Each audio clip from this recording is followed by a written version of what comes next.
The silent approach. The observation station Sentinel-9 drifted in the cold darkness beyond Neptune's orbit. It was a small structure barely visible against the cosmic backdrop, designed for one purpose: to watch the empty spaces between stars. Inside, Dr. Sarah Chin sat at her monitoring console, sipping cold coffee and reviewing the same data stream she had watched for 3 years. Nothing ever happened out here. Nothing was supposed to happen. Then her screen flickered. At first, she thought it was a sensor glitch. A small distortion in the gravitational field readings, like a ripple on still water. She ran a diagnostic check. All systems normal. The distortion remained. Then it grew. Sarah leaned closer to the screen, her coffee forgotten. The ripple became a wave. The wave became a storm. Her hands moved across the controls, switching to visual scanners. The screen filled with darkness, then stars, then something that made her breath catch in her throat. Shapes. Thousands of them. Moving together through the void like a school of metallic fish. Each one was massive, larger than anything humanity had ever built. They moved in perfect formation, a vast spearhead pointed directly at the inner solar system. Sarah's fingers trembled as she activated the emergency beacon. Within seconds, red lights flashed throughout the station. Her colleague, Lieutenant Marcus Webb, burst through the door. "What is it? Asteroid? Comet? Fleet?" Sarah whispered. "Alien fleet. More than I can count." Marcus stared at the screen. His military training took over immediately. He pulled up tactical displays, measuring speed, trajectory, and estimated size. The numbers made no sense. This can't be right. These readings suggest over 15,000 vessels. "I've checked 3 times, Sarah said quietly. "It's real." On Earth, deep beneath the Swiss Alps, the Global Defense Council chamber came alive. Men and women in military uniforms and civilian clothes gathered around a circular table. Above them, holographic displays showed the alien fleet in terrible detail. General Victoria Hayes stood at the head of the table, her gray hair tied back, her face carved from stone. "Confirmed contact," she announced. "Unknown alien armada detected at Neptune's edge. Current velocity suggests arrival at Earth orbit in 18 days. The room erupted in voices. Questions, fears, demands for action. President David Morrison raised his hand for silence. "Have they made contact? Any communication?" "None," Hayes replied. "No signals, no messages, no warning. They simply approach." "Intent?" someone asked. Hayes looked at the formation pattern on the display. The spearhead shape. The weapons ports visible on each ship. The absolute silence. Hostile. Without question. President Morrison turned to the defense minister. "Our fleet." 42 active warships in orbit, the minister replied. Another 100 in various stages of readiness. Against 15,000. He didn't finish the sentence. The room fell silent. The math was simple and brutal. Then General Hayes spoke again, her voice carrying a strange note of calm. "There is another option." Every eye turned to her. She touched a control panel. The holographic display changed, showing a different view of Earth's orbital space. But this time, the display was filled with red symbols. Hundreds of them. Thousands. All marked as inactive or unknown. "What am I looking at?" Morrison asked. Hayes smiled for the first time. "The real fleet." Far from Earth, beyond the orbit of Mars, something ancient stirred. In the shadow of Phobos, the larger Martian moon, massive doors opened in the rock itself. They had been hidden for decades, built during humanity's first desperate expansion into space, when wars on Earth had taught brutal lessons about survival. Inside those hidden hangars, ships waited. Not the sleek exploration vessels that humanity showed the galaxy. Not the science ships or trade cruisers. These were different. War machines. Built in secret, tested in silence, powered by technologies that humanity had developed but never revealed. Each ship was a fortress. Each weapon system was designed not for exploration but for one purpose: to protect Earth at any cost. Captain James Rodriguez stood on the bridge of the battleship Eternal Vigil. Around him, his crew worked in focused silence, bringing ancient systems back to life. The ship groaned as power coursed through circuits that hadn't been active in years. Lights flickered on. Weapons charged.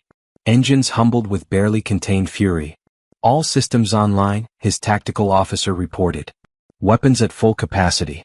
Stealth field ready for deployment." Rodriguez nodded. He had trained for this moment his entire career, hoping it would never come. Now it was here. Status of the rest of the fleet? Shadow Wing reports ready.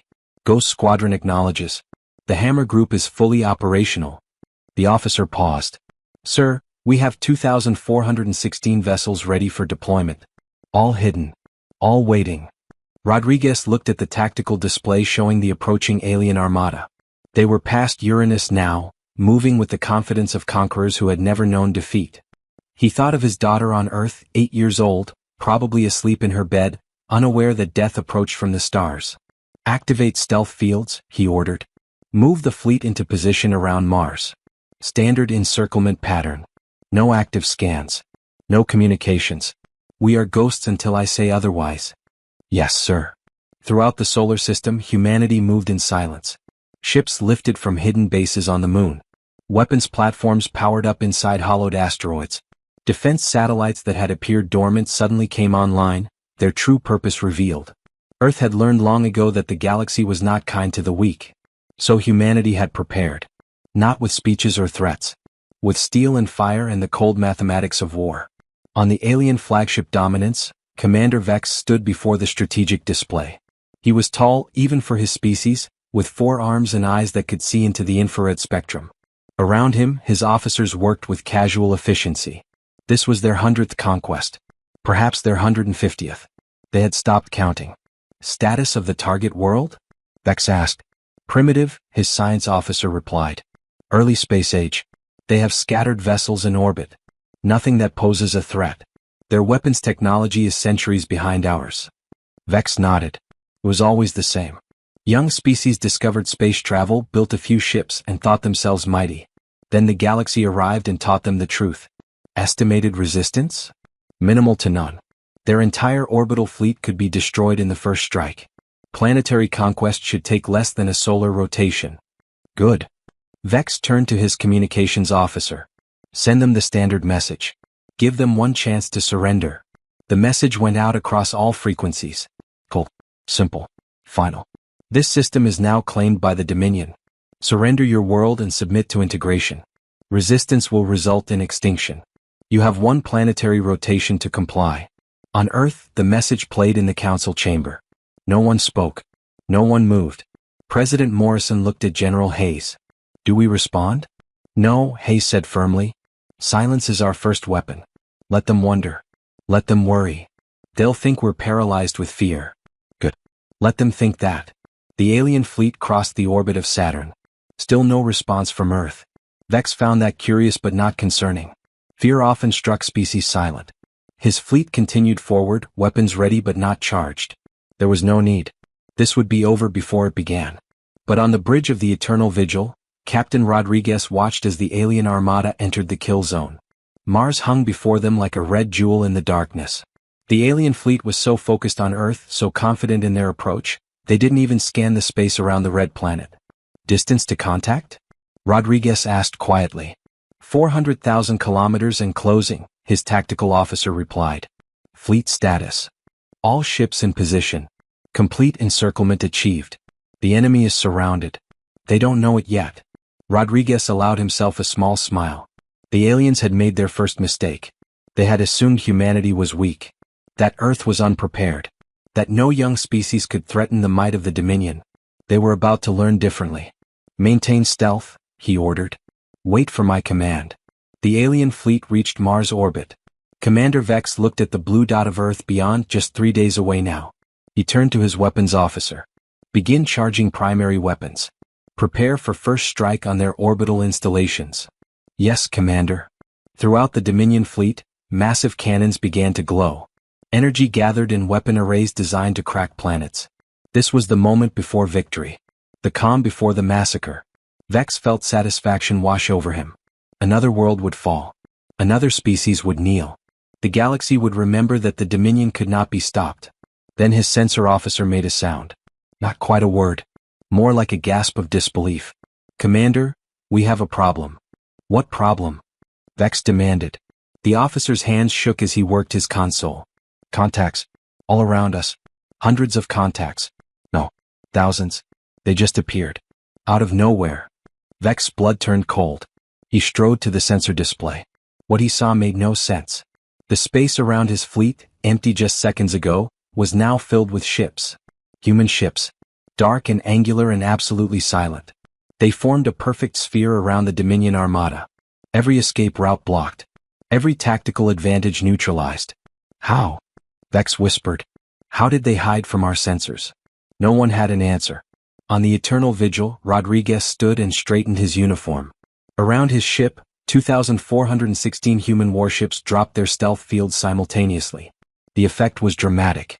Space itself seemed to ripple as thousands of vessels appeared from nothing. The alien fleet, so confident in its approach, now floated trapped in the heart of a human sphere. Rodriguez opened a channel to all ships. This is Captain Rodriguez to all fleet units. Weapons free. Lock targets. Await my command. Throughout the human fleet, targeting systems came alive. Every alien ship suddenly had multiple human vessels aimed directly at it. The silence was absolute. Two fleets faced each other. One had come to conquer. The other had come to teach a lesson about the cost of threatening Earth. Sir, Rodriguez's communications officer said, the alien commander is attempting to hail us. Ignore it, Rodriguez replied. Let them sweat. Let them understand what it feels like to be hunted. On the Dominance, Commander Vex stared at the tactical display in growing horror. His fleet was trapped, surrounded, outmaneuvered. This young species, this primitive world, had somehow built a fleet that rivaled the might of the Dominion itself. It was impossible. It was unthinkable. It was happening. All ships, he ordered, his voice tight. Battle formation. Charge all weapons. Prepare to break through the encirclement. His officers moved to obey, but Vex could see the fear in their eyes.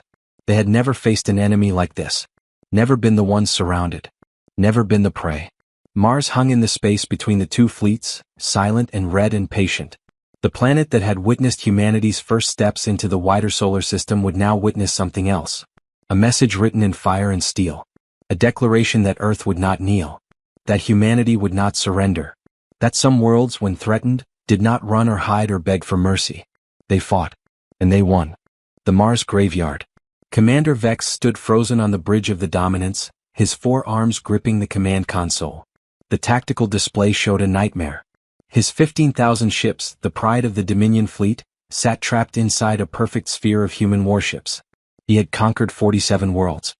He had seen species surrender at the mere sight of his armada. This should have been simple. Options, he demanded. His tactical officer worked frantically at her console. We outnumber them 6-1, Commander. If we coordinate a breakthrough at a single point, concentrate all firepower. Do it, Vex ordered. Target the human vessels at Grid Section 7 Alpha. All ships. Full weapons release. The order rippled through the Dominion fleet. Massive energy cannons rotated into position. Missile ports opened like hungry mouths. Every weapon system charged simultaneously. The space around Mars began to glow with gathered power. On the eternal vigil, alarms chirped softly. Sir, the tactical officer reported. Enemy fleet is charging weapons. They're concentrating fire on Shadow Wing's position. Captain Rodriguez remained calm. He had expected this. Shadow Wing, fall back 3,000 kilometers. Ghost Squadron, move into support position. All ships, prepare to demonstrate why we don't advertise our real capabilities. Throughout the human fleet, orders flowed. Ships that had appeared dormant suddenly showed their true nature. Engines that had seemed small flared with tremendous power. Weapon systems that had looked primitive unfolded into something far more advanced. Humanity had spent decades building these vessels in secret, learning from every scrap of alien technology they could acquire, improving it, perfecting it. The Dominion had shown the galaxy their strength. Humanity had hidden theirs. They're firing, Rodriguez's officer announced. Space exploded with light. Thousands of energy beams lanced out from the alien fleet, all converging on a single section of the human sphere. Plasma bolts that could melt through starship armor like butter. Missiles carrying warheads that could crack moons. It was the concentrated firepower of an empire that had never known defeat. The human ships in the target zone activated their defensive systems. Energy shields flared to life, but not the weak barriers the Dominion expected. These shields were dense, layered, powered by reactors that shouldn't have existed in such young technology. The alien weapons struck like hammers against anvils. And the anvils held. Commander Vex watched in disbelief as the human shields absorbed the assault. Some damage showed. A few human ships fell back with scorched hulls. But they didn't break. Didn't shatter. Didn't die. Impossible, he whispered. That much firepower should have vaporized them. His science officer's voice shook. Commander, their reactor signatures. Each human vessel is generating power equivalent to 3 of our battleships. And their shield technology? I've never seen anything like it. Before Vex could respond, the human fleet answered. Not with a concentrated barrage like the Dominion had used. Instead, every human ship fired at once. Thousands of weapons spoke simultaneously. The effect was apocalyptic. Human railguns launched projectiles at relativistic speeds. Energy beams cut through space with surgical precision. Missiles streaked toward their targets with impossible accuracy. But it was the new weapons that truly shocked the Dominion. Pulse cannons that seemed to tear at the fabric of space itself. Gravity wells that crushed alien shields like paper. Weapons that shouldn't exist in the hands of a species so young. The first wave of human fire struck the Dominion fleet like the fist of an angry god. Alien ships died. Not dozens. Hundreds. Their shields, so mighty against other galactic species, crumbled under the human assault. Hulls that had survived countless battles peeled open. Ships that had conquered worlds became expanding clouds of debris. In the first 10 seconds, the Dominion lost more vessels than they had in the last decade of conquest. Evasive action. Vex screamed. All ships scatter. Break formation. But there was nowhere to go. The human sphere was perfect. Every direction was blocked. Every escape route covered. The Dominion fleet began to break apart, ships fleeing in random directions, each one desperate to survive. But the human vessels moved with them, matching every maneuver, maintaining the encirclement. Captain Rodriguez watched the alien formation collapse. Target their command ships first. Weapons free. Fire at will. Throughout the human fleet, targeting computers identified the largest Dominion vessels. The flagships. The carriers. The dreadnoughts that led alien conquest. Human weapons found them one by one. The Dominance shook as a railgun slug tore through its port side. Vex was thrown against his console. Alarms shrieked throughout the ship. Damage report. Hull breach on decks 7 through 12. Shield generators offline. We're venting atmosphere. Another impact. This time from an energy beam that sliced through the ship's aft section like a blade through flesh. The Dominance, which had led the destruction of 47 worlds, began to die. Retreat. Vex ordered. Signal all ships. Full retreat. Abandon the attack. His communications officer looked at him with wide eyes. Commander, retreat where? They have us surrounded. Vex stared at the tactical display. The officer was right. There was no retreat. No escape. The human fleet had closed every gap, blocked every path. The Dominion Armada, which had approached Earth with such confidence, now thrashed like an animal in a trap. On Earth, in the council chamber deep beneath the Alps, leaders watched the battle unfold in real time. The holographic display showed the struggle around Mars in terrible clarity. President Morrison stood with General Hayes, both silent as they witnessed humanity's hidden strength finally revealed. How long has this fleet existed? Morrison asked quietly. Hayes never took her eyes from the display. Since the resource wars. Since we first detected signals from beyond our system. Since we realized we might not be alone. We've been preparing for this for 50 years, Mr. President. Preparing in secret. Hoping we'd never need it. And if we had lost? If they had been stronger? Hayes finally looked at him. Then at least we would have gone down fighting. At least Earth would have known we tried.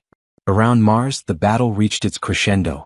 The Dominion fleet, desperate and dying, made one final coordinated assault. Every remaining ship charged their weapons simultaneously, pouring everything they had into a concentrated strike at a single human vessel. If they could break through, show weakness, perhaps the humans would negotiate. They chose the Eternal Vigil as their target. Captain Rodriguez's flagship. 2,000 Dominion ships focused every weapon on a single point in space. Sir, his tactical officer shouted. Multiple target locks. They're all firing at us. Rodriguez stood firm. All power to forward shields. Route auxiliary power from life support if necessary. Show them why you don't threaten Earth. The Eternal Vigil's shields blazed with such intensity they were visible to the naked eye. A sphere of pure energy surrounded the ship as thousands of alien weapons struck. The ship shook. Deck plates groaned. Systems overloaded. But the shields held. And when the barrage ended, when the last alien weapon had expended its fury, the Eternal Vigil remained intact. Rodriguez smiled grimly. Our turn. All ships, Alpha Protocol. And this. What followed was not a battle. It was execution. The human fleet moved with mechanical precision, each ship knowing exactly what to do. They had trained for decades for this moment. They had practiced these maneuvers in the dark spaces between planets where no one could see. Now that training bore terrible fruit. Dominion ships died by the dozen. Then by the hundred. Explosions blossomed throughout the sphere like deadly flowers. Escape pods launched desperately, but even these were corralled by human vessels. There would be prisoners, witnesses who would carry the message back to the galaxy. Earth was protected. Earth was defended. Earth would not fall. Commander Vex sat in the ruins of his command bridge, watching his fleet die on the cracked displays. Half his ships were gone. The other half were crippled or fleeing uselessly within the human trap. He had failed. The Dominion had failed. This young species, this world that should have been easy prey, had crushed them. Commander, his communications officer said softly. The humans are hailing us. Vex almost laughed. Now they wanted to talk. After destroying his fleet. After demonstrating such overwhelming power. Put them through. Captain Rodriguez's face appeared on the screen. Human. 2 eyes. 2 arms. So simple. So young. And yet those eyes held something ancient. Something hard. I am Captain James Rodriguez of the Earth Defense Fleet, he said calmly. Your invasion of our system has failed. Your fleet is destroyed. You have 2 choices. Surrender your remaining vessels and submit to internment, or continue fighting and be destroyed to the last ship. Vex wanted to rage. To threaten. To promise revenge. But he looked at his tactical display and saw the truth.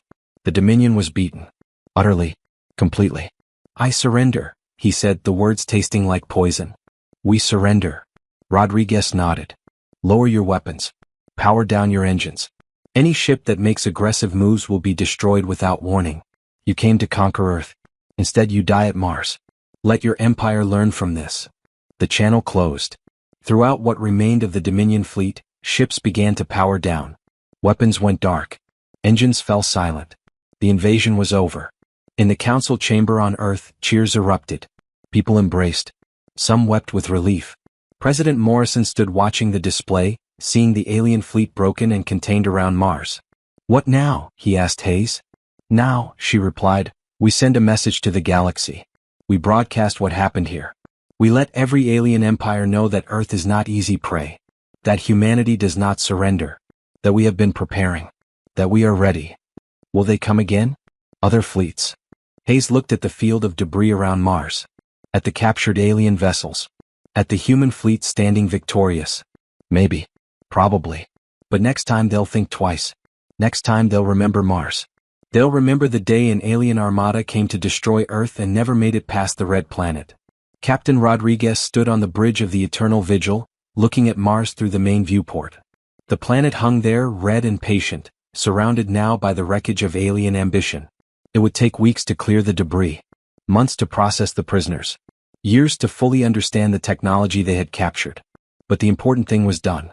Earth was safe. Humanity had proven itself. Not through conquest or expansion but through defense. Through preparation. Through the simple determination to survive.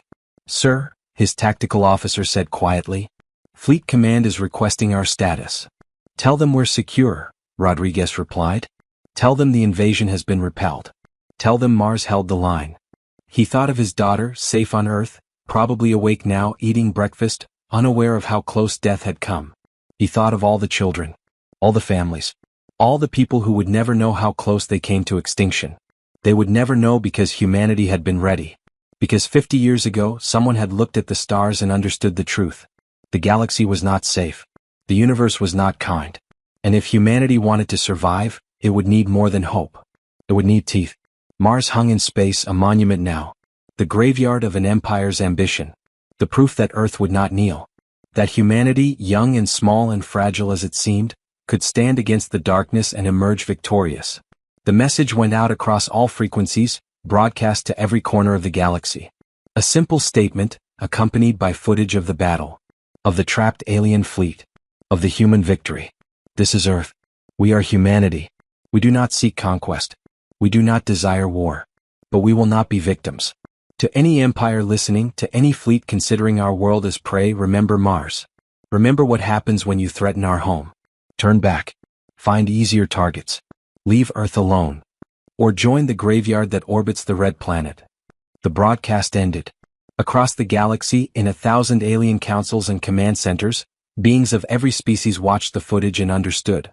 Earth was no longer easy prey. Humanity was no longer defenseless. The young species had grown teeth and it knew how to use them. In the years that followed, other fleets would come. Other empires would test humanity's resolve. But they would come carefully, respectfully, understanding that the species from the blue planet was different. That humans had done something rare in the galaxy. They had prepared for war while hoping for peace. They had built weapons while dreaming of exploration. And when threatened, they had defended their home with a fury that shook the stars. Mars remained, orbiting eternally, wearing its new name like a badge of honor. The graveyard planet. The Red Guardian. The place where alien ambition came to die and human determination was born. The first battle was over. The message was sent. Earth endured. And the galaxy would never forget.